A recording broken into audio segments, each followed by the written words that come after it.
Usakwazi ukukhuluma nogogo, khuluma kokuthini izinto, amavasha abahlosile bathi usokhuluza ukhokho bewe. Sakhuleka kunina abakhulu, hayi khona bogogo nomkhulu. Igama umfoka mbanje ithi sasimbiza ngonduna kanjaba. Hayi khona yasuke yahlala, impungu sihlebelela ulwazi. Izinto zaqala zakhanya nenkinga zaphela emphela njaba. Isisa kithi siyakhala, sekhona nenyanga zamanga. Izinto sakithi siyahamba engathi sekhona abafundisi bamanga. Impungu ngayishikelela phansi. Ake ngikhuleke umhlaba wonke nasendaweni zonke la kuhamba kufinyele khona lo mfanekiso oqoshiwe. Uma kuthi umusha kule channel ibizo lami ngumlekeleli umfoka mbanjwa. Umshana wakwaNgcobo ofuze fulele umashiya amahlangatha azoshumayela. Umzukulu kaMdumo igaba elimabanga elizalo uthumbula tshatatsha utshatatsha zalo upheshe. Upheshe zalo uMaguyana uMaguyana zalo uVaphi uVapha zalo nokhonjo.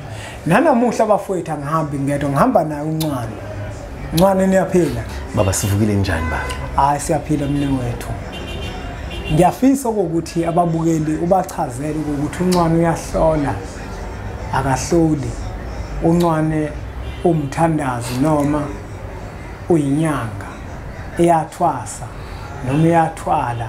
Usahlukanisele ukuze phela umuntu umesuka ekhaya azi ukuthi umuntu engiyakena usebenza kanjani. Domdala. Yeah. Mkhulu uNcwane uyisangoma esathwasa ngedlozi nje. Yeah. Saligeza kahle laba clean. Liyasebenza mkhulu. Siyahlola futhi kakhulu isipopolo sikhona. Uyasebenza uyathwasisa, uyakhuphulelana. Uyalekelela nje into zomsebenzi. Uyacathulisa nabasuke bekhala. Uyayabazwela bona ukuthi kusizwana kanjani. Nabafuna ukuchibiyela baye bachibiyele baba. Uyasiza nje. Yabona into engiyithandayo lamanzini ngithanda mawuthi uyahlola futhi kakhulu. Lamanzini lento ngizoyibeka kanje kunomuntu okaphuma ehambe yakohlola. Ngenkathi ephuma ehambe yakohlola manzini uphuma usuke ekhaya. Uma esuke ekhaya usuke ekhaya ba umndeni bayezwana ahamba ekohlola. Uma efika kumuntu omhlolelayo athi mesebuya usebuya abantu bakubo sebeyizitha kuyena. Ngikushiso yini lokhu manzini? Ngenkathi efika emphelandaba umuntu ezohlola bese impunga yesintu umfowenu wenu yakuthakatha. Udade wenu wenu yakuthakatha. Umama wakho yakuthakatha. Ubona into zakho nje azilungi usibani bani. La ngifuna ukuya khona manzini ngifuna ukuye kutheni njenga nomuntu wena ohlolayo ohlolela umuntu othile ozohlola.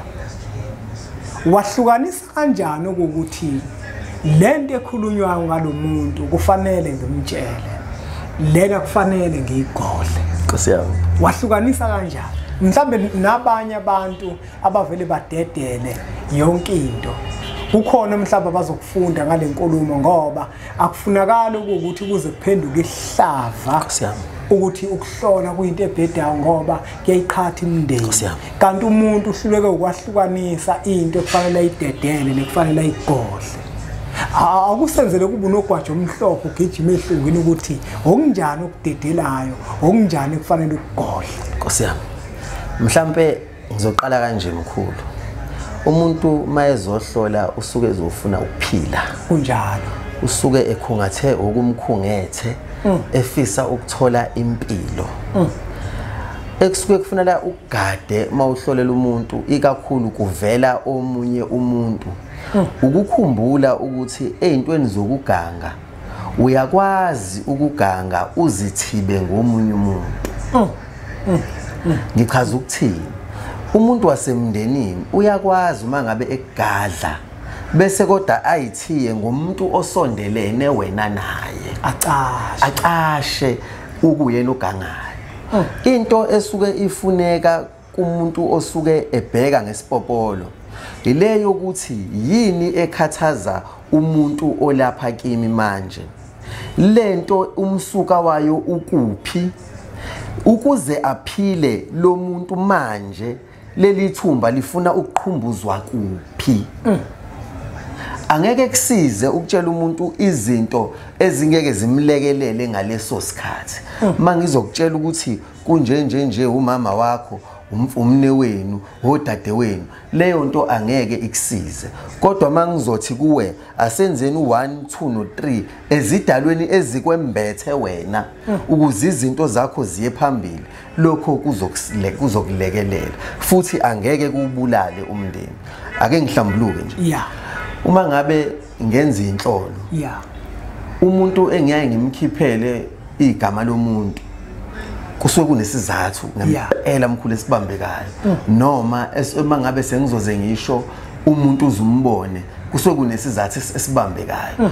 Kwenye inkathi bayaye baze bathi awushona omkhulu, ngizama ukuthi angifuni ukusho into kusasa bese uyabuya isibuya kabi, abantu sebebambane ihluthu mhlambe kwaphuma nomphefumulo ngento ephume ngomlomo wami baba. Lapha nancane ubalule into enkulu nebalulekile kakhulu ukuthi umkhunkuli uyakwazi ukuthi aqashe. Uyabona manzini abantu abaningi imizi ibhidlikile. Yebo. Ibhidlizwa namaphupho. Umuntu uyakwazi ukuthi mhlamba aphuphe umfowabo enza into embi kuyena bese kulahleka ukumethemba, kanti umfowabo akanacala. Kodwa khona umuntu ogangayo lekhaya ucasha ngomfowabo. Uyabona lo Kakhulu.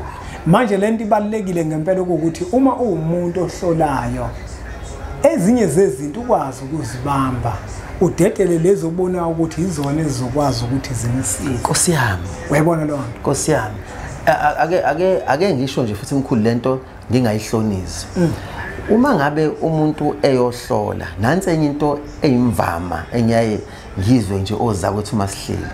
Mangabe uyohlola kumuntu, umuntu asho izinto ezu10, akakuhloleli lo muntu mkhulu. Uyabheka. Umuntu mkhulu akasho izinto 1 2 3 4 or 1 2 3 bese nisuka naye niqale ka nikhulume leyo qala into, ile yesibili into, ile yesithathu into, ile yesi4 into. Ngiyaye ngithi lapha inhlolo uyazakhela. Sezakheliwe seyifakazeliwe zonke ongakwazi kwacutshungulwa kunyuswe indonga. Manje uma ngabe ezosho izinto ezu10 noma ezu20, uvele uzogcina umuntu ohlolayo eseholwa umuntu ohlolelwayo. Angazi uyayizwa yini? ngizwa kahle manzini, mhlambe sesizophetha ncwane. Nangu umuntu usehlolile ncwane. Mhlambe umuntu mesehlolile ncwane wazithola izinto eziyinqinamba neziyinkinga. Uyenani uthatha isinqumo ncwane sokuthi ngicela mina ukulungisa lokuya, noma kufanele kube yilo muntu lo omlekelelayo? Ngizokwenza isibonelo kulento engiyishoyo ngoba lo mbuzo ubukeka sengathulula kanti uthanda ukujula. Unomuntu la manzini othola ukuthi yena into ayidingayo kakhulu ufuna ingane. Yezwa lo nto? Yebo baba. Uganiwe kodwa ingane akazitholi. Yebo. Kodwa mezohlola la wafike wacaciselwa kakhulu ngesimo somsebenzi ongahambi kahle phezulu kwempilo yakhe. Bese mhlawumbe ukugubela yena abe nesifiso sokuthi engathi angamlungisela indaba yomsebenzi. Kodwa ibalulile nendaba engane, kodwa yena ubona ukuthi uma mhlambe lo muntu simthinta umsebenzi wakhe uzokwazi ukuthi uqhume, kanti enhlizweni yakhe yena abantwana. Ngiyakwazi yini mina ukuthi sibonisane nogobela ukuthi cha mina ngicela ukulungiselwa la? Okay, awusengiphendule kahle kanje mkhulu. Indaba yabantwana ijulile.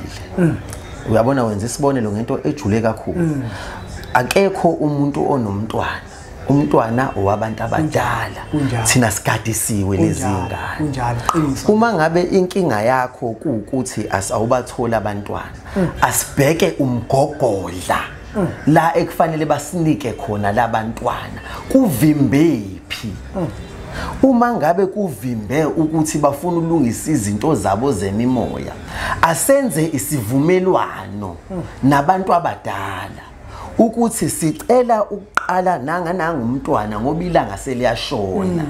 Makulunga nje lokho umntwana ngiyathembisa khumbula umntwana ungowabo mawungasasigcina isithembiso bazomhlwetha ngoba bakuphathisile bese ulungisa lokho ke bese nenza isivumelwano bese ulungisa lokhu enisuke nivumelene ngakho ifanekise kanje khehla lento ima ngabe ingane efunda isikole isheshe yakhungathwa yimimoya ingathombile awiqalisi iphehlo awuyenzela amagobo uthi uyathemeleza nisho ukuthi ingane isencane akulindwe ingane ikhule okuchaza ukuthi ithombe akulindwe ingane iqede isikole izothi mayisiqedile bese niyilungisela abantu abadala bayalalela abantu laba kunjalo uyazi manzi into ezithi ngibuze lo mbuzo ngoba abantu abaningi emanzini bayathanda nomnewethu ukuthi umuntu azikhethele yena into afuna ukuthi alungiselwe yona angalungiselwa ngalendlela ekushiwo ngayo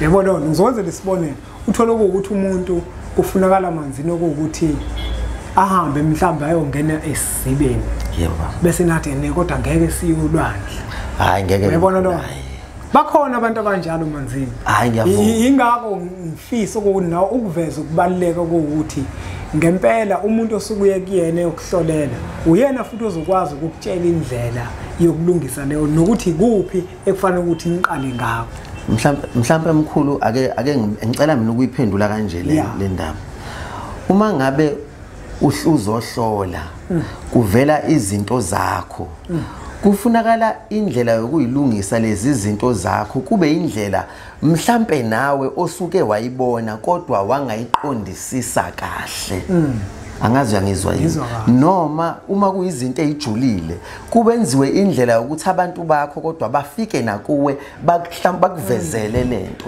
ngoba nako lokho ukuthi uma ngabe unenkinga bese kuba inyanga ehamba phambili ethi kuzoyiwe zibeni kuzoyiwe entabeni kufanele kwenzi ayikho indlela eyimvama yokulapha umuntu ayikho manual yokulapha umuntu anganiko nomnewethu ilento leke futhi ke sisakuyona lento ngoba omunye umuntu manzini wenithongo lizokutshela ukuthi lento siyilungisa kanje kanti yena wakweza omunye yakuyalungiswa ngeyindlela uyabona lo bese acabanga ukuthi nakuyena kufanele ukuthi kwenzeke kanjalo ngiyayithanda mosho nje ukuthi ayikho indlela manual ukusiza umuntu ayikho mkhulu ayikho kwancwane nje ingane ziyaba khona enye ingane nje obuya ngizo mhlawumbe mesiyixoxela mkhulu enye ingane yenzelwe kanje enye ingane yenzelwe kanje ngoba abantu abafani Mbuke lo mpunga yesintu TV asingageqa amagula ngoba simuka inombolo lezo lokuzibona escreenini sakho akuzona izimpunga yesintu ezakho umnewethu uncwane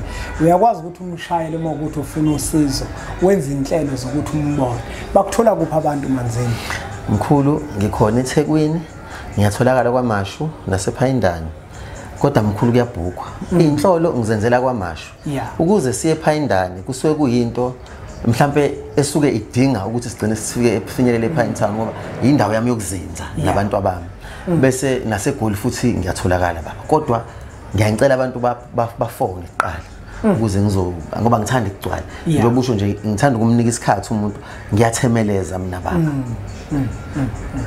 Asibonge kakhulu ke mbukelo wempunga yesintu ukuthi ubukele umfanekiso oqoshiwe siyacela ukuthi uthathe udlulisele kwabanye abantu ngoba nakubona uzoba usizo olukhulu bese sithi nje impunga Kungabe